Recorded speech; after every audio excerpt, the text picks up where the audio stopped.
উত্তরবঙ্গে প্রবল বৃষ্টির লাল সতর্কতা, পাহাড়ে ভূমিধসের আশঙ্কা। উত্তরবঙ্গে আগামী দুদিন প্রবল বৃষ্টির পূর্বাভাস দিয়েছে আবহাওয়া দফতর। ভারী থেকে অতি ভারী বৃষ্টির সম্ভাবনায় জলপাইগুড়ি ও আলিপুরদুয়ার জেলায় জারি হয়েছে লাল সতর্কতা। এর পাশাপাশি দার্জিলিং, কালিম্পং ও কোচবিহার জেলায় জারি করা হয়েছে কমলা সতর্কতা, যেখানে অতি ভারী বৃষ্টির সম্ভাবনা রয়েছে। টানা বৃষ্টির জেরে পাহাড়ি এলাকায় ভূমিধস, নদী নালার জলস্তর বৃদ্ধি এবং নিম্নাঞ্চলে প্লাবনের আশঙ্কা তৈরি হয়েছে। প্রশাসনের পক্ষ থেকে সতর্ক থাকার পরামর্শ দেওয়া হয়েছে পাহাড়ি ও নদী সংলগ্ন এলাকার বাসিন্দাদের। অন্যদিকে মালদা, উত্তর দিনাজপুর ও দক্ষিণ দিনাজপুর জেলাতেও বিক্ষিপ্তভাবে ভারী বৃষ্টির পূর্বাভাস রয়েছে। এদিকে দক্ষিণবঙ্গে আপাতত ভারী বৃষ্টির সম্ভাবনা না থাকলেও আকাশ থাকবে মেঘলা এবং বজায় থাকবে ভ্যাপসা গরম ও অস্বস্তিকর আবহাওয়া। তবে আবহাওয়া দফতরের পূর্বাভাস অনুযায়ী আগামী মঙ্গলবার থেকে দক্ষিণবঙ্গের একাধিক জেলায় ভারী বৃষ্টির সম্ভাবনা রয়েছে।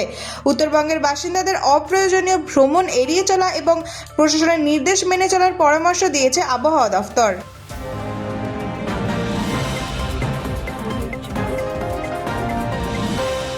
ইরান আমেরিকা সংঘাতে নতুন বিস্ফোরণ, উত্তর ইরাকের ড্রোন হামলা, পাল্টা আঘাতে ইরানের মার্কিন হামলা। পশ্চিম এশিয়ার ক্রমশ জটিল হচ্ছে যুদ্ধ পরিস্থিতি। একের পর এক সামরিক অভিযানে উত্তপ্ত হয়ে উঠেছে গোটা অঞ্চল। এবার উত্তর ইরাকের অস্ত্রের ভাণ্ডার ও সামরিক ঘাঁটিতে ড্রোন হামলা চালানোর অভিযোগ উঠেছে ইরানের বিরুদ্ধে। এই হামলায় ব্যাপক ক্ষয়ক্ষতির খবর মিলেছে। ইরান সীমান্ত এলাকাতেও একাধিক বিস্ফোরণের ঘটনা ঘটেছে বলে জানা যাচ্ছে। অন্যদিকে হামলার পরই পাল্টা জবাব দিয়েছে আমেরিকা। ইরানের একাধিক শহরে বিমান ও ক্ষেপণাস্ত্র হামলা চালানো হয়েছে বলে সূত্রের দাবি। এই দেশের পাল্টাপাল্টি সামরিক অভিযানে নতুন করে উদ্বেগ বাড়ছে আন্তর্জাতিক মহলে। সংঘাত আরও বিস্তৃত হলে তার প্রভাব গোটা মধ্যপ্রাচ্য জুড়েই পড়তে পারে বলে আশঙ্কা কূটনৈতিক মহলের।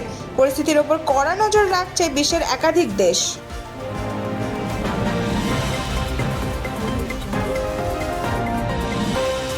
108 বছরের ঐতিহ্যে নতুন অধ্যায়। স্পন্সর পেল কলকাতা ইউনিয়ন স্পোর্টিং। উন্মোচিত হলো নতুন জার্সি। শুরু হয়ে গিয়েছে কলকাতা ফুটবল লিগের লড়াই।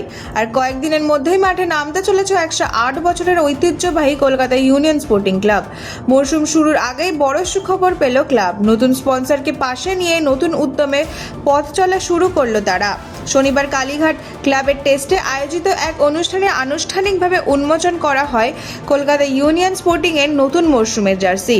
108 বছরের গৌরবময় ইতিহাসকে সাথে নিয়ে নতুন মরশুমে কতটা সফল হতে পারে কলকাতা ইউনিয়ন স্পোর্টিং, এখন সেটাই দেখার অপেক্ষায় ফুটবল প্রেমীরা।